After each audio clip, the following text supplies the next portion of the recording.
Hi, Abigail. It's Grandma Robin, and I have another book to read to you. This one is called Merry Christmas, Curious George. And Auntie Barb mentioned that your daddy, Kyle, used to like the Curious George books. So, here we go. This is George. He lived with his friend, the man with the yellow hat. He was a good little monkey and always very curious.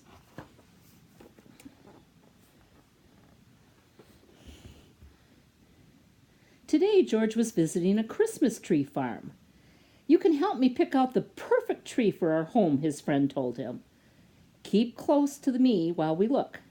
George promised to be good, but little monkeys are sometimes a little bit forgetful. And what do you suppose happened with George here? The Christmas tree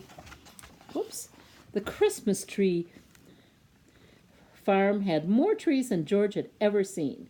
He found a very nice one right away, but then he found another one that caught his eye.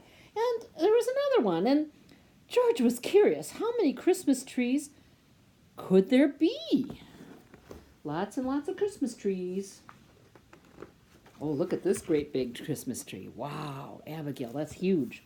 Okay, George could not resist climbing up the tallest tree, of course, to get a better view. He looked for the man with the yellow hat, but his friend was nowhere in sight. Two men trumped into the clearing. "There's our tree," they told the other. The men cut down the tree and loaded it into a truck. Uh-oh, who do you suppose is in that tree? Do you suppose? Along with George! Oh no, George is on the tree, and these men are taking him in a truck. George held on tightly. He saw the man with the yellow hat as the truck drove away, but the truck was going too fast. George could not jump off. He was scared, but still a little curious. Soon the truck stopped in front of a hospital. George peeked out of the branches as the men carried his tree inside. So he's at the hospital. The hospital was a busy place. George jumped out of the tree. There was lots to see and do.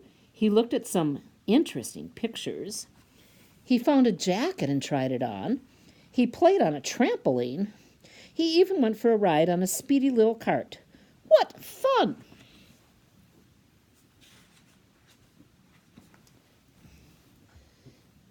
Then George spotted something very interesting. His tree. George knew that Christmas trees were supposed to have tinsel and twinkling lights and shiny ornaments, but this tree was empty. George thought, and then he had an idea. Look what he put on the Christmas tree. There's a crotch. There's there's all kinds of things that you would find in the hospital that George put on that tree. Oh boy. A get well soon balloon, all kinds of things. Now George wanted a pile of gifts in the corner of the room. He noticed a pile of gifts in the corner of the room. The gifts looked pretty. But George was curious. Could he make them look even prettier? The red bow would look much better on the green box. And the name tags might look nice on other packages too. Uh-oh, he's got it all messed up. A nurse arrived, and what did she see? A monkey! And he's making a big mess. Uh-oh, I think George is in trouble. Look, the nurse picked him up under her arm. A group of children crowded around the nurse. They were all patients at the hospital. Even though it was almost Christmas, the children were not smiling or being happy. "Come along," the nurse said, picking George up. "I'd better get you out of here before you can ruin anything else."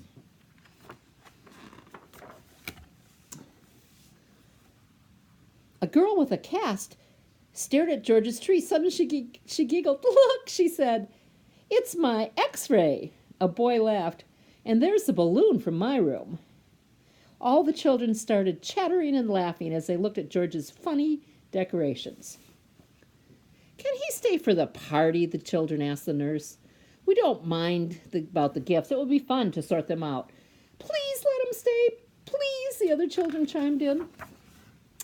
When she saw how happy the children looked, the nurse looked happier too. I suppose he can stay, she said, if he promises to help fix the tree. So look, it looks like they decorated the tree. George was happy to help. The children helped too. Some of them returned George's decorations, while others handed George the real ornaments. He scampered up and down, stringing lights and hanging tinsel. Being a monkey, he was good at that sort of thing. He was also very good at making the children laugh. Look, he's doing a cartwheel or something, a flip. Okay, hang on. Next page here. When the tree was finished, George helped open the gifts.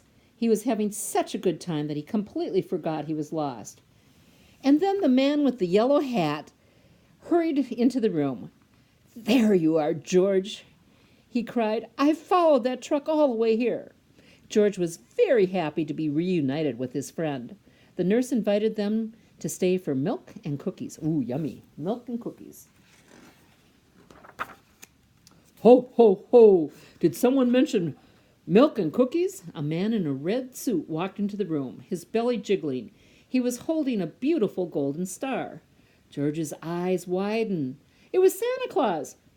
Who would like to put the star on top of the tree? Santa asked. George, the children cried at once. Let George do it. George scurried up the tree one last time. He put the golden star in place carefully. Merry Christmas, Curious George, and look at that beautiful tree with George at the top. And that's the end of the story. I hope you liked that story, Abigail. I love you. See you later. Bye-bye.